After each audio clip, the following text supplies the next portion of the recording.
தமிழ்நாடு முதலமைச்சர் அன்பிற்குரிய தளபதி அவர்களுடைய 72ஆம் ஆண்டு பிறந்தநாள் விழாவின் மாபெரும் பொதுக்கூட்டத்தினுடைய தலைவர், கழகத்தின் பொதுச் செயலாளர் மாண்புமிகு அண்ணன் துரைமுருகன் உள்ளிட்ட அமைச்சர் பெருமக்களுக்கும் கழக முன்னோடிகளுக்கும் மிகச்சிறப்பாக திட்டமிட்டு மாநாட்டை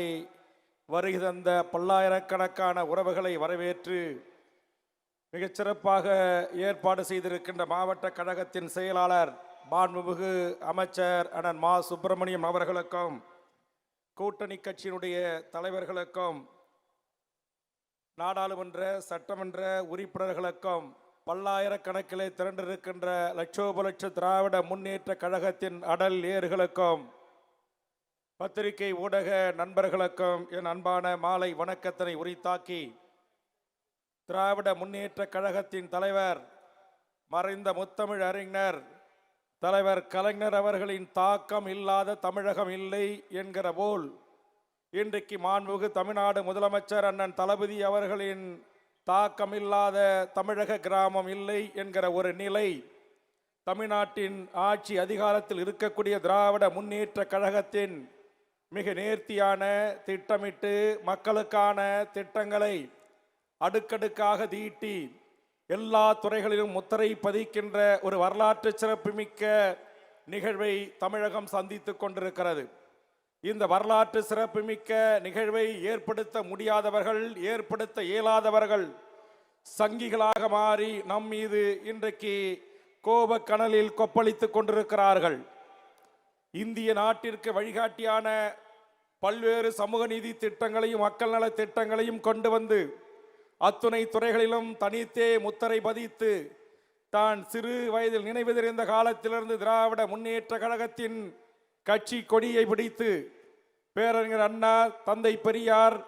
ஐயா பேராசிரியர், தலைவர் கலைஞர் என்று கரம் பிடித்து 72 வயதில் இந்த நாட்டுடைய முதலமைச்சராகவும் இந்த பதவியை அவர்கள் எட்டுவதற்கு முன்பாக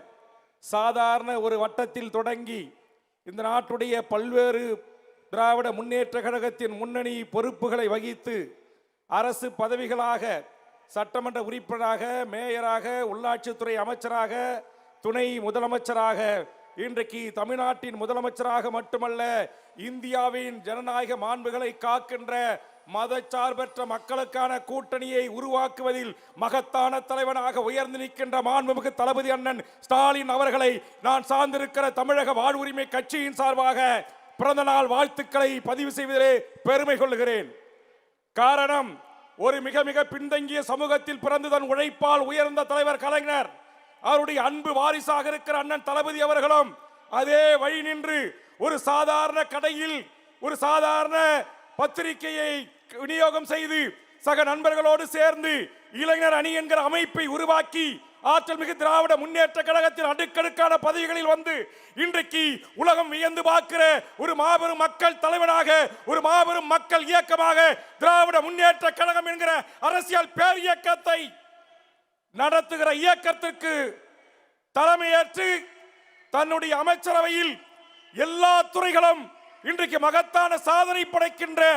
வடக்கே இருப்பவன் வாய் விளந்து பார்க்கின்ற ஒரு அரசியல் அதிகாரத்தை கைப்பற்றி ஏழை எளிய பிற்படுத்தப்பட்ட, தாழ்த்தப்பட்ட, வஞ்சிக்கப்பட்ட சிறுபான்மை மக்களின் காவல் அரணாக திமுக அரசு இருக்கிறது என்று சொன்னால் அதற்கு இந்த மேடையில் முன்புறமும் ஆங்காங்கே கூடியிருக்கிற எந்த எதிர்பார்ப்பும் இல்லாமல் கொடிபிடித்து காவல்துறையின் அடக்குமுறைகளை, ஒடுக்குமுறைகளை தாங்கி நின்ற திராவிட முன்னேற்ற கழகத்தின் முன்னணி ஆற்றல் செயல் மறவர்களின் மாபெரும் உழைப்பு, அந்த உழைப்புக்கேற்ற ஊதியமாகத்தான் திராவிட முன்னேற்ற கழகம் 5வது முறை நாட்டுடைய முதலமைச்சராக இருக்கிறது. அது கல்வி, உயர்கல்வி, பள்ளி கல்வி, மருத்துவம், பொறியியல், வருவாய், விவசாயம், சட்டம், அறநிலைத்துறை, அடுக்கடுக்கான பாலங்கள், தொலைதூர தொடர்புகான இணைப்பு சாலைகள், நெடுஞ்சாலைகள் என்கிற எல்லா துறையிலும், உள்ளாட்சி துறையில் கடைகோடி மக்களும் சாதாரண கிராமப்புறத்தில் இருக்கக்கூடிய மக்களையும் இந்த நாட்டுடைய அரசாங்க திட்டங்கள் சென்றடையக்கூடிய வகையில் அதற்கான திட்டமிடல்களையும் அதற்கான உத்தரவாதங்களையும் தந்திட்டு ஒரு அரசாட்சி எப்படி நடைபெற வேண்டும் என்பதற்காக திராவிட முன்னேற்ற கழகத்தின் இந்த 5 முறை ஆட்சி செய்த போதுதான் கடைகோடி மக்களையும் சென்றடைந்தது. லட்சக்கணக்கான பெண்களுக்கு மகளிர் சுதையுழு திட்டத்தில் தொடங்கி இன்றைக்கு லட்சக்கணக்கான மாணவர்களுடைய கல்வி உதவித்தொகையில் இருந்து இல்லம் தேடி கல்வி,